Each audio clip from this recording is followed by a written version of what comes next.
दोस्तों, हमसे जुड़े रहने के लिए सब्सक्राइब करें हमारे चैनल को और हमारे नियमित अपडेट्स पाने के लिए प्रेस करें इस बेल बटन को, जिससे आपको हमारे सभी नियमित अपडेट्स मिलते रहें बिल्कुल मुफ्त में।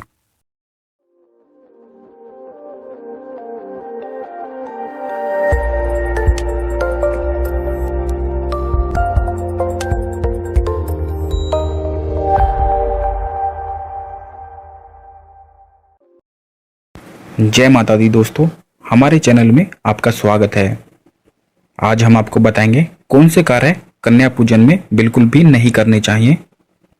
नवरात्रि में सभी लोग देवी माँ को खुश करने के लिए और देवी माँ की कृपा प्राप्त करने के लिए पूजा पाठ करते हैं, जिससे उनके कष्ट दूर हो सकें और सुख समृद्धि प्राप्त हो।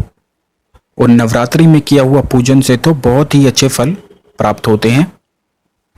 कैसा भी पूजन आप करते हैं देवी माँ को प्रसन्न करने के लिए, तो देवी माँ उन सभी को स्वीकार करके उनका फल जरूर प्रदान करती है। सभी नवरात्रि में पूजन करके आखिरी में कन्या पूजन का विधान है, जो हर एक घर में होना भी चाहिए। ये नवरात्रि के पूजन को पूर्ण करने के लिए आखिरी में किया जाता है। इसके बगैर नवरात्रि का पूजन अधूरा रहता है। कई लोग नवरात्रि में अष्टमी पर और कई लोग नवमी पर पूजन करते हैं, लेकिन नवरात्रि में अष्टमी का दिन ही कन्या पूजन के लिए श्रेष्ठ माना जाता है। नवरात्रि में अपने किए हुए पूजन को पूर्ण करने के लिए ही आखिरी में कन्या पूजन करना बहुत जरूरी है। और देवी पुराण के अनुसार जब देवराज इंद्र ने ब्रह्मा जी से देवी माँ को प्रसन्न करने के लिए विधि पूछी, तब भी ब्रह्मा जी ने नवरात्रि में कन्या पूजन को सबसे श्रेष्ठ और सरल विधि बताई थी देवी माँ को प्रसन्न करने के लिए और उनकी कृपा प्राप्त करने के लिए। लेकिन दोस्तों, कन्या पूजन में कुछ बातें हैं जो आपको जरूर ध्यान रखनी चाहिए, जिससे देवी माँ आप पर प्रसन्न होकर आपके घर आए और आपकी सभी कष्टों को समाप्त करें। जब भी आप कन्या पूजन करते हैं तो घर का मुखिया सभी कन्याओं को देवी माँ का स्वरूप मानकर उनके पैर जरूर छुआ करे। इससे आपके कष्ट कटते हैं और लक्ष्मी माँ प्रसन्न होकर आप पर कृपा करती है। आपके सभी दुख माँ खत्म करती है। देवी माँ को प्रसन्न करने के लिए सबसे सरल विधि कन्या पूजन ही है, जिसमें कोई यज्ञ नहीं करना पड़ता है। यहाँ तक कि नवरात्रि में कन्या पूजन तो सभी हवन और आहुति से भी श्रेष्ठ माना जाता है और हर नवरात्रि काफी लोग करते भी हैं। लेकिन दोस्तों, आप कुछ बातों का ध्यान जरूर रखा करें। सभी चीजों को कुछ नियम होते हैं और नियम से करी हुई चीज हमेशा सफलता प्रदान करती है।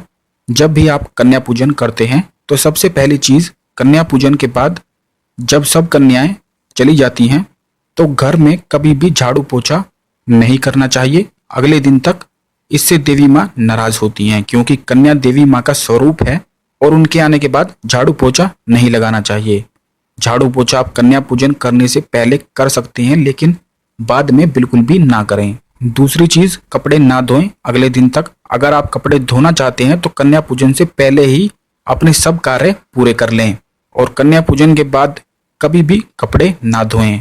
तीसरी चीज, कन्या पूजन के बाद नहाना, सर धोना और नाखून आदि काटना भी मना है। ये सभी कार्य आप कन्या पूजन से पहले कर सकते हैं, कन्या पूजन के बाद बिल्कुल भी ना करें। तो दोस्तों, जरूर ध्यान रखा करें इन छोटी छोटी बातों का। सभी लोग पूजा पाठ करते हैं लेकिन छोटी छोटी गलतियां कर देते हैं, जिनसे उनका पूजन सफल नहीं हो पाता है। तो जरूर ध्यान रखा करें इन छोटी बातों का। ये छोटी बातें हैं जो बहुत ही असर डालती हैं। नवरात्रि में इन सब बातों का बहुत ही महत्व होता है और नवरात्रि में किया हुआ पूजन तो बहुत ही विशेष फल प्रदान करता है। अगर आप कुछ पूछना चाहते हैं या आप चाहते हैं हम आपकी विशेष समस्या पर वीडियो बनाएं, तो आप हमारे कमेंट बॉक्स में कमेंट कर सकते हैं। हमारा वीडियो आप लाइक और अपने मित्रों के साथ शेयर करना ना भूलें, जिससे वह भी लाभ प्राप्त कर सकें और अपने जीवन की परेशानियों को समाप्त कर सकें। धन्यवाद दोस्तों।